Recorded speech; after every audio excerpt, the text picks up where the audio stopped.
Salut tout le monde, comment ça va? Bon, aujourd'hui le beau temps est revenu. Voilà, on est à 16 degrés.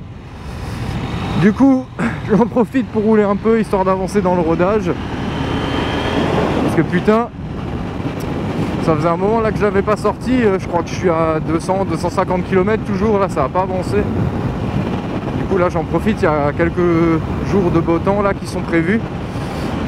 Donc on va en profiter pour avancer là-dedans, histoire de bientôt arriver aux 1000. Et ensuite je vais enfin pouvoir changer cette ligne d'échappement, histoire que ça gueule un peu plus. Ah tiens aussi, je tenais à rectifier par rapport à mon ancienne vidéo justement où je présentais la moto. Quand je vous parlais, quand vous êtes en mode track, je vous parlais du mode slip. Vous avez du niveau 1 à 9. Et en fait c'est l'inverse de ce que j'ai dit en fait. Quand tu es à 9, tu as le maximum d'assistance, et quand tu es au niveau 1, tu as le minimum. J'avais dit l'inverse, c'est ce que mon mécano chez KTM m'avait dit. Je pense que même lui s'est trompé sur le moment, mais c'est pas grave.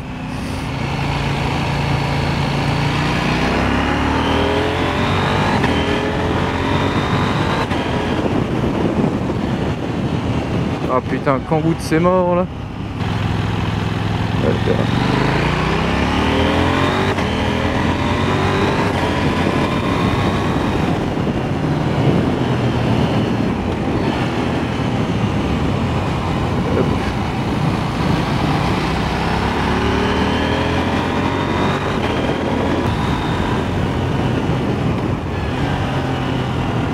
Putain, je suis en 2. Je crois que j'étais en 3. J'ai encore du mal à connaître mes rapports engagés. Je suis des fois obligé d'encore regarder le compteur, c'est un peu chiant. Ah bon, ça viendra à force. Hein. Avec le SMCR, j'avais pas ce problème, j'avais pas ça sur le compteur. Je savais même pas quel rapport j'étais engagé.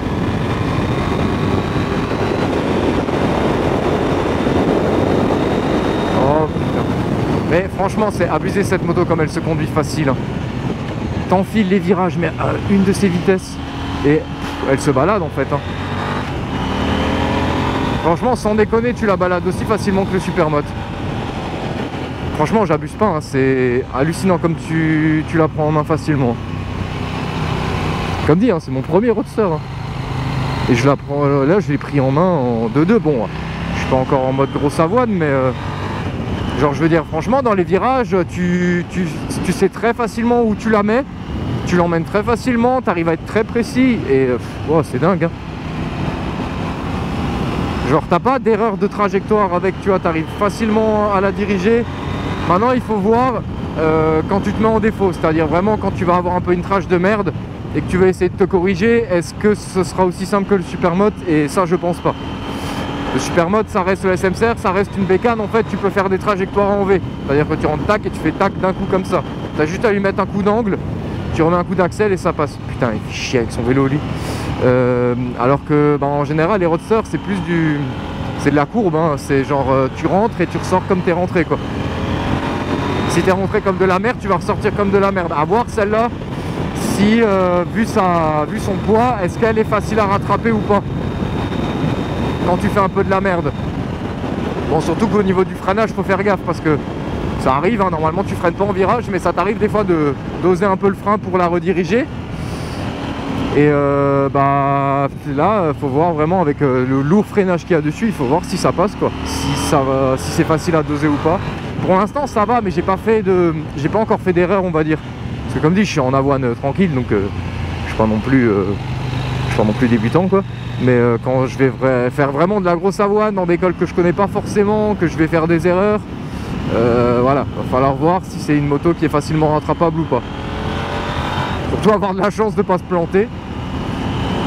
Putain mais wesh, tu vois encore la lune?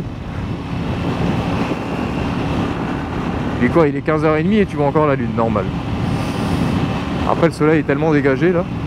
Putain mais c'est beau, regarde-moi cette vue, vain Dieu. Le petit virage.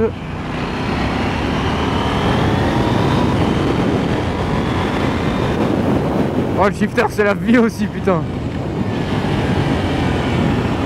Il est tellement... Franchement tu le ressens pas, enfin tu le ressens pas. Tu sens quand tu passes le rapport quoi, mais il te donne pas des à-coups violents. coup c'est vraiment agréable à rouler au shifter même. Et en plus tu peux l'utiliser à partir de 2000 tours, donc autant dire que tu peux l'utiliser vraiment en bas régime quoi. Enfin en bas régime, ouais, 2000, on s'entend. Allez, on va se refaire une petite remontée. Et hop.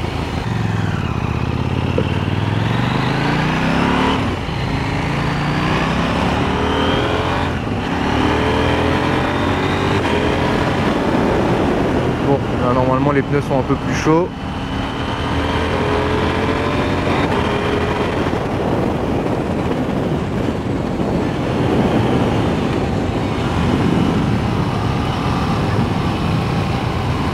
Je suis pas encore dans une prise d'angle hein, de ouf hein. Le genou j'essaye pas de le poser tant qu'il fait pas au moins 25 degrés hein. Parce qu'avec les pneus là c'est pas la peine.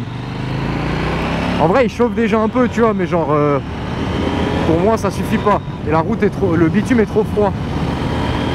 Faut vraiment avoir des grosses chaleurs pendant, enfin des grosses, genre 25 degrés à peu près pendant 2-3 jours pour être sûr que ton bitume l'après-midi il est bien chaud. Et qu'il est sec surtout.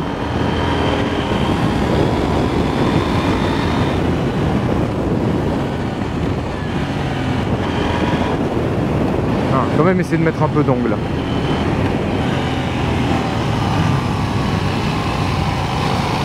Hop.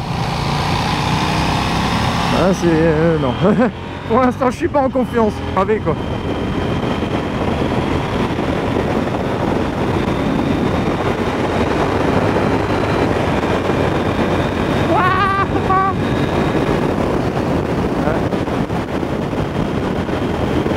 Allez, on tombe en rapport.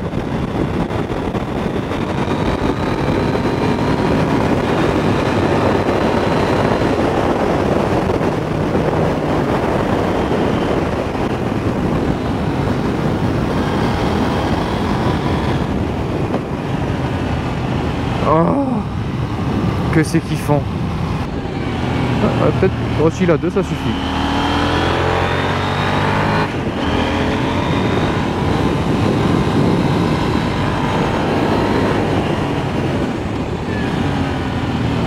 Oh putain ça marche. Franchement des virages comme ça tu mets un peu d'angle. Tu décales un peu le cul, tu sors le genou et c'est bon, ça touche direct hein. Je pense que ça doit pas être très compliqué hein. Quand tu te dis j'arrivais déjà à mettre le genou avec un SMCR, donc avec ça normalement ça devrait être une question de forme, ça devrait juste être une formalité, je pense. Enfin, le tout c'est de pas te faire surprendre en sortie de virage et surtout sur la prise d'angle quoi.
Ah oui, il y a aussi quelque chose dont je voulais vous parler. Si pour ceux qui me suivent sur Instagram, vous avez pu voir, en fait j'avais mis une story avec deux 890 et en fait la deuxième c'est celle-là, mon frère. Alors il y a une petite chose à savoir, bon je sais pas s'il sera content que j'en parle, mais en fait mon frère s'est laté avec la 890 alors que ça faisait une semaine qu'il l'avait. Il est allé au boulot avec et il finissait le boulot vers 18 h à cause du couvre-feu. Il est sorti et en fait devant son taf, la route elle est pleine de rustines noires, les rustines bien dégueulasses. Et en fait donc il est sorti du parking et en ligne droite, mais vraiment droit hein. J'étais pas là mais bon de ce que tous les gens qui ont vu l'accident m'ont dit, en fait il était droit, il a juste passé la 2 il a accéléré mais doucement, hein, genre même pas genre faire le kéké. La salope elle a patiné de l'arrière. Et en fait ça lui a fait une raquette, elle est partie vers la droite, ensuite vers la gauche et ça l'a envoyé voler. Au final, il y a une suspicion de ligament croisé, là ça fait déjà 2-3 semaines que il a genou un peu flingué. Et là il va passer des IRM, tout ça. Donc dans les messages, envoyez-lui un max de soutien parce que je pense que là il en a besoin. Il est en train de péter un câble, genre moi je roule, je lui envoie des snaps, en plus il pète un plomb. Mais voilà, c'est ce que je vous disais par rapport aux pneus, c'est que c'est des putains de pneus pour... Putain mais fais gaffe toi. C'est des putains de pneus pour rouler quand il fait chaud, mais là lui il est sorti du taf, les pneus étaient froids, la route était fraîche, il faisait quasiment nuit. Et ça a pas loupé, hein. Ça lui a... Et à 10 km/h, hein. Il était à 10 ou 15 km/h, ça l'a envoyé voler direct, hein. Ouais, du coup, ouais, comme dit, mon frangin pourra pas rouler avant un petit moment encore. Là, il a le genou en fait complètement ready. De ce que le médecin lui a dit récemment, je crois qu'il a un bout de ligament en fait qui s'est coincé dans la rotule. Et en fait, ça lui empêche clairement de plier le genou. Parce qu'en fait, il y a une semaine, ils lui ont sorti 1 demi-litre de sang du genou, donc ça commence à gonfler. Et là maintenant il arrive toujours pas à le plier, donc c'est qu'il y a un truc qui est coincé quelque part. Donc là je crois qu'il a un IRM demain et on verra. J'essaierai de vous tenir au jus par story, mais parce que voilà, c'était aussi ça le truc que je voulais vous dire dans l'ancienne vidéo. La surprise c'est que genre j'ai la 890, mais genre on va être deux, tu vois, genre moi et mon frère, et nous laisse tomber. Quand on avait les SMCR, il n'était pas trop présent dans les vidéos parce qu'il a un taf différent de moi, donc il a un taf qui lui prend plus de temps, donc il peut forcément moins rouler. Alors que moi, on va dire que j'ai des horaires, pour ceux qui connaissent, je fais du 4-8. En soi, j'ai tout le temps mes demi-journées, tout ça, donc c'est plutôt bénéfique pour rouler, alors que lui, il travaille toute la semaine, quoi. Et le week-end, il fait aussi le samedi, donc en général, il va avoir le dimanche et un jour, une demi-journée dans la semaine pour rouler, quoi. Sachant que dans la vie, tu as autre chose à foutre, hein, des fois, que de rouler en bécane. Donc pour ce qui est de la moto, vu qu'il va bien sûr, hein, il s'est laté. Qu'est-ce qu'il a eu? Alors, il a juste eu un levier de pété. Et le rétro qui a lâché. Parce que comme dit, la moto, en fait, n'a pas fait une grosse chute. Hein. Genre, il était tellement pas vite, en fait, que ça a fait bleu. Elle est juste tombée sur le côté normal. Le levier a pété, ce qui est normal, c'est fait pour casser quand ça tombe, pour protéger le reste. Et ouais, les crash pads quoi. Parce que comme dit, elles étaient équipées de crash pads, donc ça a protégé la moto, elle a rien quoi. Donc en soi, il s'en est sorti, on va dire, plutôt bien. Ça aurait pu être pire parce qu'il se serait pris une bagnole ou un truc comme ça, même. Parce que comme dit, il s'est laté à 10 km/h. Mais je peux vous jurer que vu comme à ce qui paraît il a volé, putain, les 10 km/h ça l'a envoyé loin. Hein. Parce qu'à ce qui paraît, il a quand même volé sur presque entre 5 et 10 mètres. Hein. Et genre assez haut quoi, parce que la moto elle l'a vraiment envoyé, elle l'a envoyé balancer, tu vois. Ouais, c'est reparti. Elle l'a envoyé voler et en fait sa jambe elle s'est un peu vrillée quand il a touché le sol quoi. Donc voilà, pour l'instant moi j'avance sur le rodage et lui il est en stand-by. J'ai aussi hâte d'essayer les wheelings avec ce truc hein. Parce que ça doit pas mal envoyer hein.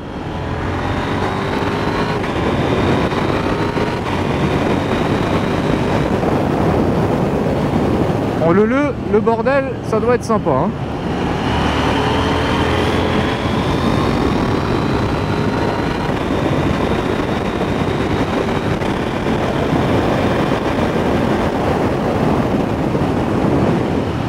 Ouais, franchement là en mode street je suis plutôt content, elle est très agréable à rouler, que ce soit sur la descente de rapport ou sur l'accélération, elle est ultra souple. Elle a les chevaux hein, mais elle est souple.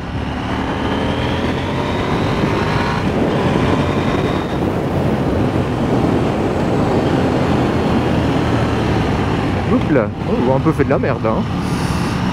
Bon les gars, j'espère que la vidéo vous aura plu. N'oubliez pas de lâcher un like, un commentaire et bien sûr de vous abonner à la chaîne si vous kiffez. Je ferai encore peut-être 2-3 vidéos si le rodage n'est pas encore fini, à voir, mais je ferai encore peut-être 2-3 vidéos où on roule cool et après on va commencer à faire des vidéos où on fait les modifs sur la bécane et où on commence à avoiner sévèrement. Allez, je vous dis à la prochaine, ciao.